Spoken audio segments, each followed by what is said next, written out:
toxic volume. She stands before the mirror in her pink-tiled bathroom, face still creased from sleep, and reaches for the canister. The aerosol hisses like a snake. A cloud blooms around her head, sweet and chemical, clinging to everything. The scent will linger in the curtains for hours. She winds another roller tight against her scalp, feeling the pleasant bite of tension. Her daughter watches from the doorway, learning. This is 1976. This is Tuesday morning. This is America getting ready for work. In the next room, the television murmurs about the bicentennial. The radio plays the Bee Gees. Her husband reads the morning paper, coffee steaming beside him. She plugs in the hairdryer. It's turquoise, heavy as a weapon, with chrome details that catch the bathroom light. She paid $38 for it, a small fortune, worth every penny. The motor roars to life with a sound like a distant jet engine. She positions the nozzle close to her head. The heat is immediate, almost painful, exactly what she needs. The roller grows hot against her scalp. She breathes in the warm air, chemical sweet from the hairspray, and doesn't notice the faint dust suspended in the stream. Invisible particles dancing in the shaft of morning light, slanting through the frosted window. There's something else in that air, something woven into the very coils that generate the heat, something that will take decades to kill her. She doesn't know this yet. How could she? The hairdryer is new. It's beautiful. It was advertised during Charlie's Angels. Everyone at her office has one. Her hairdresser recommended this exact model. The box promised salon-quality results at home, liberation from the weekly torture of the beauty parlor, from sitting for hours under those enormous dome dryers, from making small talk with strangers while your scalp slowly bakes.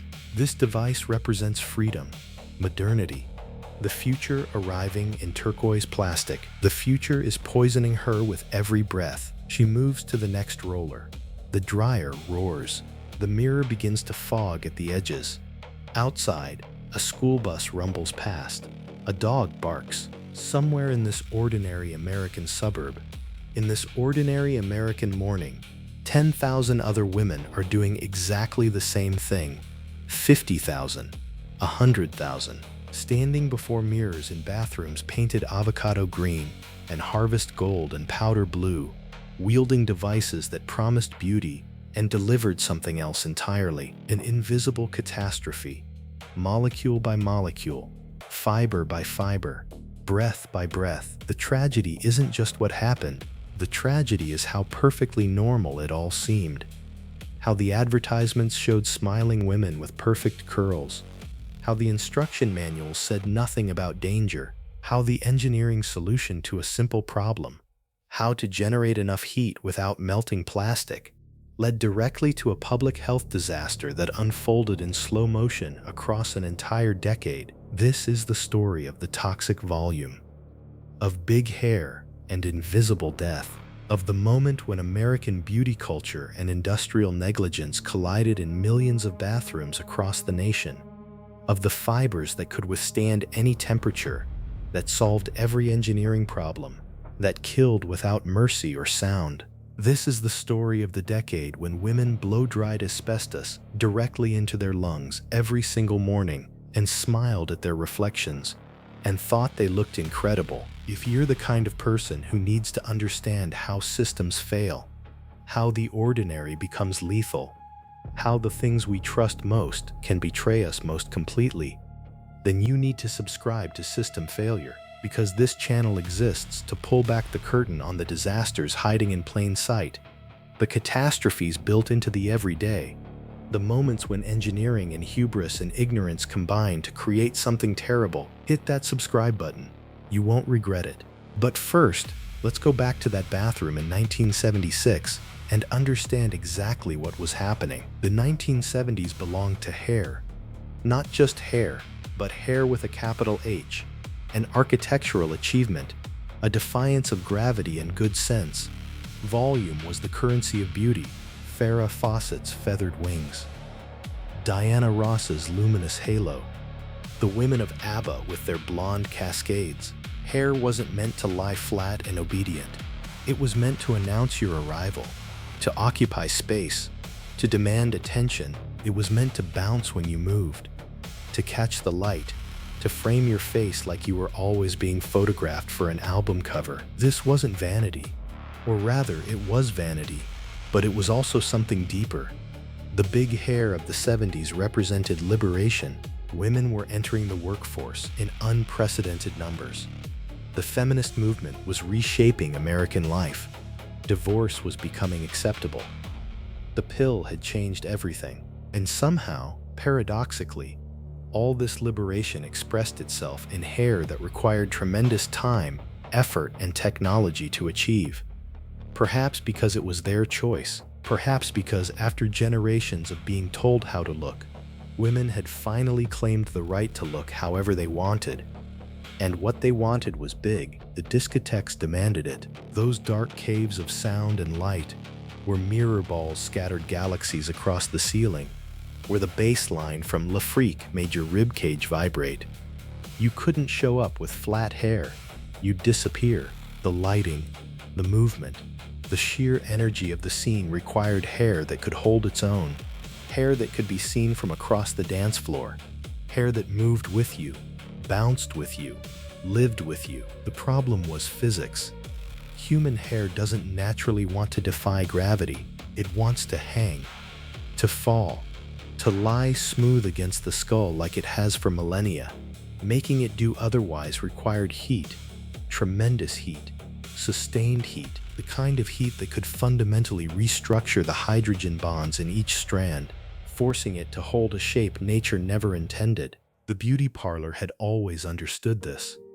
Those massive dome dryers, the ones that lowered over your head like you were preparing for space travel. They understood heat. They pumped it out reliably, hour after hour, day after day. Women sat beneath them reading magazines, breathing recycled hot air, emerging transformed. But the beauty parlor cost money. It cost time. It required appointments. It meant arranging your life around your hair. What women wanted, what the market demanded, was that same transformative power at home. They wanted salon results in their own bathrooms. They wanted to control their own beauty destiny. The morning routine, the daily preparation, they wanted to own it completely. This was the promise of the handheld hairdryer, the device that would democratize beauty, that would put professional power into amateur hands. Engineers raced to deliver. In offices and laboratories and manufacturing plants across America and Europe, designers wrestled with a deceptively simple challenge. Create a device small enough to hold, light enough to use for 20 minutes without your arm going numb, powerful enough to pump out the kind of heat that could actually reshape hair, and cheap enough that the average secretary or school teacher could afford it. The heat was the thing. You needed real temperature. Not the gentle warmth of a summer breeze, but concentrated, focused, relentless heat. 600 degrees Fahrenheit, 700, 800. The kind of heat that would make a roller scalding to the touch, that would send up visible waves in the mirror, that would dry a damp curl in seconds rather than minutes. But here's where the engineering got complicated. That much heat requires coils, metal wound tight, electricity forced through resistance until it glows, and those coils had to live inside a plastic housing that women would hold in their hands. Plastic that couldn't melt, couldn't warp, couldn't fail. Early models failed constantly. Plastic housings that cracked after a dozen uses. Motors that overheated and died. Electrical shorts that sparked and smoked. The companies that made small appliances, the ones that had built toasters and coffee makers and electric skillets, they thought they understood heat. They didn't understand this kind of heat. Not confined in such a small space, not running for such extended periods. They needed insulation, something that could wrap around those glowing coils and protect the plastic housing from their fury, something that could withstand any temperature without breaking down, something proven, reliable, cheap enough for mass production, something that had been used in shipyards and factories and industrial applications for decades. They chose asbestos. Of course they did. From an engineering standpoint, it was perfect. Asbestos fiber could handle 1200 degrees without flinching. It was flexible enough to wrap around the coils in tight spirals. It was light. It was available in massive quantities. Industries had been using it for 70 years. Fireproof suits, pipe insulation, ceiling tiles, brake pads, theater curtains. It was in schools and hospitals and government buildings. It was treated as miraculous, this mineral fiber that nature had somehow designed to resist heat and flame. The fact that it also destroyed human lungs, slowly and irreversibly, was known. It had been known for decades. Medical literature documented it. Workers in asbestos mines and shipyards were dying of strange lung diseases, their tissue gradually transforming into useless scar. The connection was established. It was documented. It was, in certain industrial circles, common knowledge that that was industrial exposure. Men working in mines, shipyard workers, people exposed to massive quantities day after day, year after year. The engineers designing hairdryers weren't planning industrial exposure. They were wrapping coils in a thin layer of asbestos fiber, then encasing it all in plastic and metal. It would be safe. Obviously, it would be safe. The asbestos would never be disturbed, would never become airborne, would stay exactly where it was put, wrapped around the coils, doing its job. They didn't account for the airflow. They didn't think through the entire system. Because a hairdryer isn't just heat, it's heat plus air movement. That's the whole point. A fan draws air in through vents at the back, forces it past the heating coils, and expels it at high velocity through the nozzle. Hundreds of cubic feet per minute, a wind tunnel, a delivery system. The asbestos fibers weren't as securely wrapped as the engineers imagined. The vibration of the motor, the expansion and contraction from heating and cooling, the general wear of regular use, it all conspired to loosen individual fibers, microscopic, invisible to the naked eye. But once free, they were caught in that stream of air moving through the device, picked up by the fan, carried past the heating coils where they were heated further, and expelled directly into the breathing zone of whoever was using the device. The woman in the bathroom, face 6 inches from the nozzle, breathing in the warm air because it's mixed with the hairspray, and it's actually pleasant, mixed with the smell of her shampoo and the coffee brewing downstairs, and the perfume she'll apply in a moment. She's breathing deeply. She's relaxed. This is her morning ritual. This is self-care before anyone called it self-care. She might use the hairdryer for 15 minutes this morning. She'll use it again tomorrow, and the day after, and the day after that, 5 days a week, 50 weeks a year. The math becomes horrifying. Over a decade, thousands of exposures, and with each use, more fibers working loose. The device aging, the insulation degrading, the exposure increasing. The fibers are thin enough to penetrate deep into the lungs. They're durable enough to stay there forever. The body can't break them down, can't dissolve them, can't expel them. They lodge in the delicate tissue of the alveoli, those tiny air sacs where oxygen transfers into the blood, and they wait. The immune system attacks them, sending white blood cells to destroy the invader. But the fibers can't be destroyed, so the immune system keeps attacking, and in the process, it damages the surrounding tissue. Scar tissue forms slowly over years. The lungs lose their elasticity, their capacity, their ability to transfer oxygen. The symptoms won't show up for a decade, maybe 2, maybe 3. Asbestos exposure has a latency period that can stretch for 30 years. By the time you're coughing, by the time you can't climb stairs without getting winded, by the time the doctor finds the shadows on your x-ray, you've long since thrown away that turquoise hairdryer. You don't make the connection. How could you? The companies making these devices didn't understand what they'd created. Or rather, most of them didn't. Some did. Some absolutely did. Because as the 70s progressed, as reports began to trickle in, as consumer safety organizations started asking questions, Internal memos show that certain manufacturers knew they had a problem. They knew asbestos fibers could become airborne during use. They knew the devices were being held close to the face. They knew millions of units had already been sold. And they made calculations. Engineering calculations, financial calculations. The kind of calculations that weigh the cost of a recall against the probability of lawsuits. Meanwhile, the advertisements continued.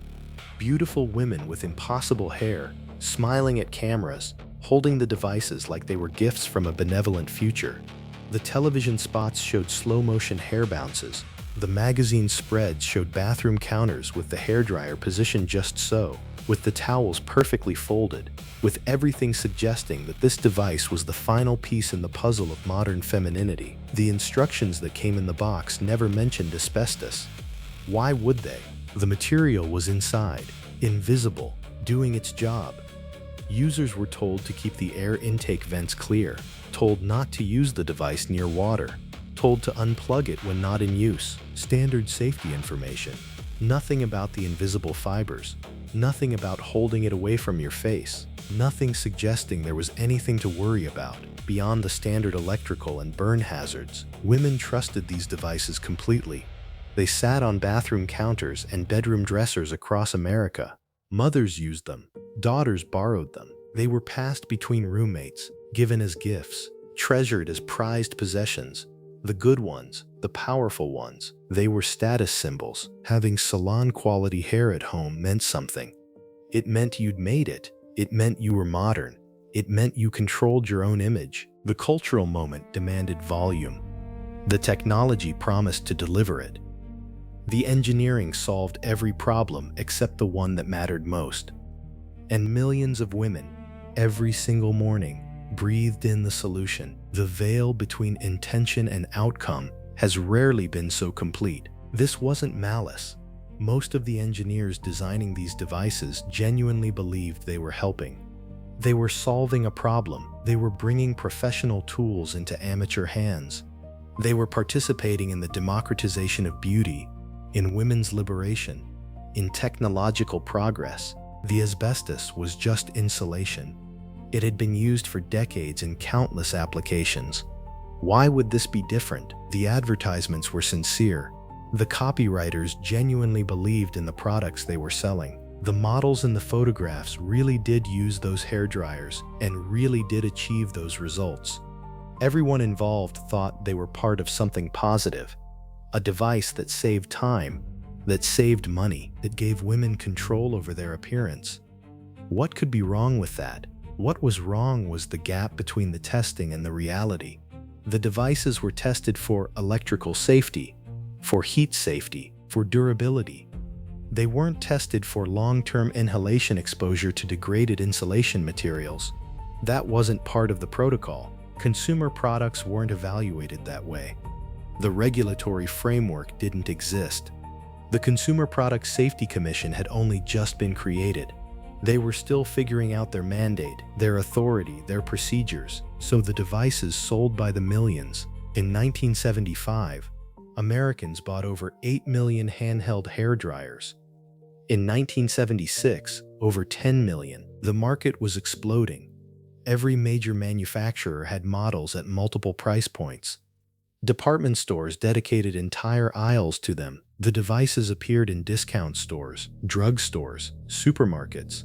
You could buy a basic model for $15.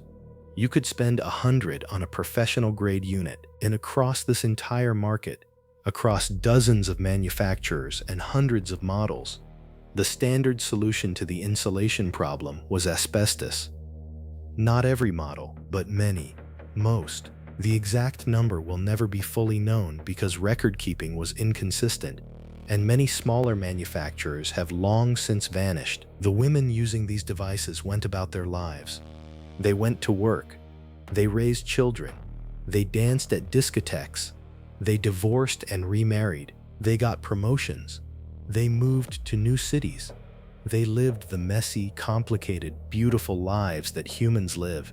And inside their lungs, in tissue they couldn't feel and didn't think about, fibers accumulated, invisible, patient, waiting. Some of them would get lucky. The exposure would be minimal, the fibers few enough that their bodies could wall them off without significant damage. Some of them would be less lucky. The math of exposure and susceptibility and genetics would combine in ways that meant a future of breathlessness and oxygen tanks and early death. None of them knew. How could they? The devices looked safe. They had been purchased from reputable stores.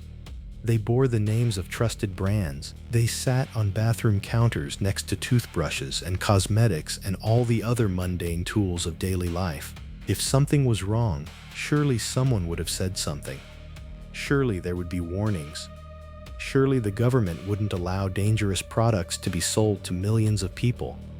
Surely the first cracks in the facade appeared in the late 70s. Consumer safety advocates had been raising questions for years, but the breakthrough came when independent testing finally confirmed what had been suspected. Laboratory analysis of the air expelled from popular hairdryer models found asbestos fibers. Not speculation, not theory, actual fibers, measured and documented. The concentrations varied by model and by how old the device was, but they were there, undeniable. The news spread slowly at first. A few articles in consumer magazines, reports on local television news programs, nothing major, nothing that penetrated the national consciousness immediately, but within regulatory agencies, alarms were sounding. The Consumer Product Safety Commission began formal investigations. They requested data from manufacturers. They conducted their own testing. The results were damning. By 1979, the situation had reached critical mass. The CPSC announced a massive recall, over 1 million hairdryers from multiple manufacturers. The specific models were listed in newspapers across the country. The notice explained the asbestos risk in careful, lawyered language. Users were instructed to stop using the devices immediately. They could be returned for refunds or exchanged for safer models. 1 million units. That was just the official recall number. That was just the models where the evidence was absolutely clear, where the manufacturers could be compelled to act. The actual number of asbestos-containing hairdryers sold during the decade was far higher. Some estimates put it at 3 million, some higher still. Many models were never officially recalled because the manufacturers had gone out of business, or the evidence was insufficient, or the legal liability was contested. For the women who saw their specific model listed in the recall notice, the realization was crushing. That device they'd used every morning for years, that trusted tool, that piece of technology that had given them confidence and control, it had been poisoning them. The magnitude of the betrayal was difficult to process. How many times had they used it? How close had they held it to their face? How deeply had they breathed while styling their hair? For the women whose models weren't specifically listed, the uncertainty was perhaps worse. Was theirs safe? Should they throw it away anyway? Had they been exposed or not? There was no way to know. Most asbestos-containing products looked identical to their safe counterparts. You couldn't tell by looking. You couldn't tell by using it. The danger was invisible, and for all of them, the worst part was the waiting. Because asbestos-related diseases take decades to develop, you couldn't just get tested and know if you were okay. The fibers might be in your lungs right now, and they wouldn't show up on any scan. They wouldn't cause any symptoms. Not yet. You just had to live with the uncertainty. Every cough, every time you got winded climbing stairs, every mild respiratory infection, you'd wonder, is this it? Is this the beginning? The lawsuits came, of course. Women sued manufacturers for negligence, for failing to warn, for knowingly exposing them to harm.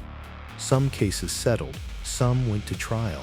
The legal battle stretched across years. Internal corporate documents emerged showing that some manufacturers had known about the risk earlier than they'd admitted, that they'd calculated the cost of addressing the problem versus the cost of lawsuits, and decided to continue selling the devices. Not every manufacturer. Some companies, when they learned of the risk, immediately reformulated their designs. They switched to ceramic or mica insulation. They recalled their own products voluntarily, but others fought. They argued that the exposure was minimal, that no direct causation could be proven, that the disease might have come from any number of other environmental sources. They deployed the same playbook that the tobacco companies would later use: sow doubt, demand impossible levels of proof, delay. The industry transformed almost overnight. By 1980, asbestos had vanished from hairdryer manufacturing. The new models advertised their safety specifically. Asbestos-free became a selling point. The designs changed to accommodate different insulation materials. The devices got slightly heavier, slightly more expensive, but nobody cared. The market had lost faith, and manufacturers had to rebuild it. Looking back from 2026, the entire episode seems impossible. How could this have happened? How could millions of dangerous devices be sold before anyone acted? How could the gap between "this is a useful product" and "this is killing people" persist for so long? But that's the nature of invisible disasters. They unfold in slow motion. The harm is delayed, diffuse, deniable. There's no single moment of obvious catastrophe, no explosion, no immediate collapse.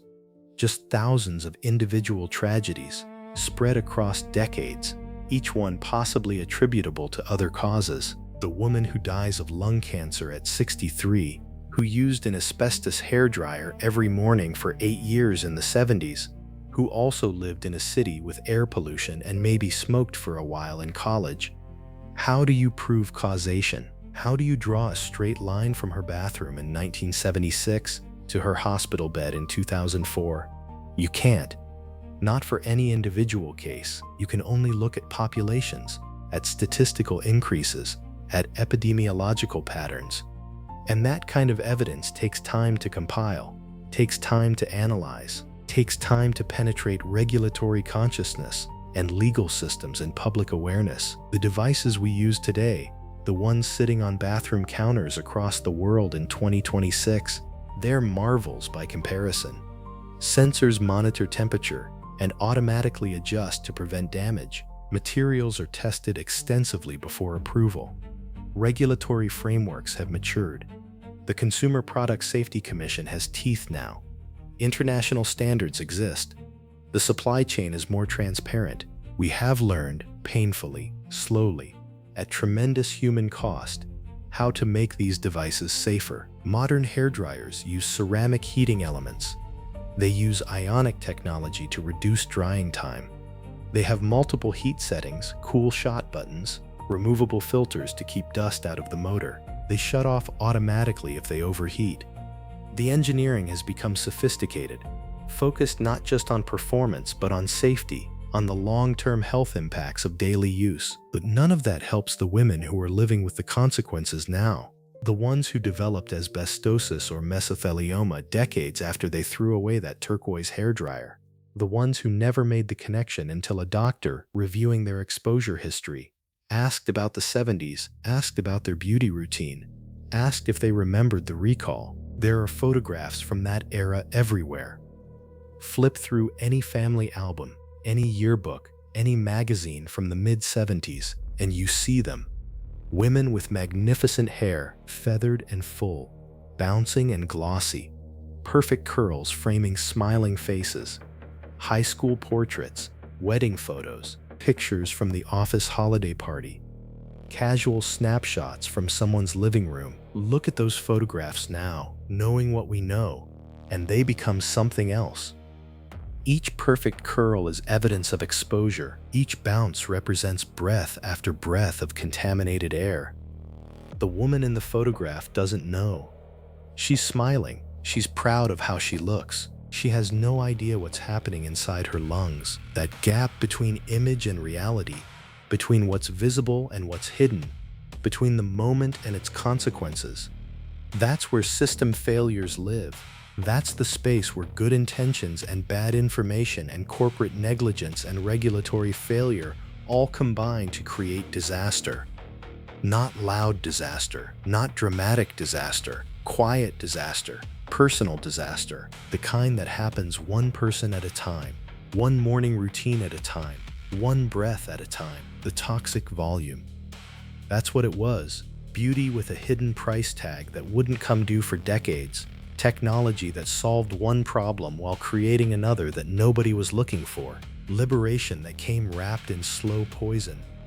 The 70s promised so much freedom, so much possibility, so much transformation, and in bathrooms across America, women breathed it all in, literally, while the radio played and the mirror fogged and the rollers grew hot in their hair. If this story disturbed you, if it made you think about the devices you trust, the systems you rely on, the invisible dangers hiding in plain sight, then you need to subscribe to System Failure. Because these stories matter. Because understanding how disasters unfold, how safety fails, how the ordinary becomes lethal, that's how we prevent the next catastrophe. That's how we ask better questions, demand better answers, build better systems. Hit subscribe, stay curious, stay skeptical, and never assume that just because everyone's doing it, it must be safe.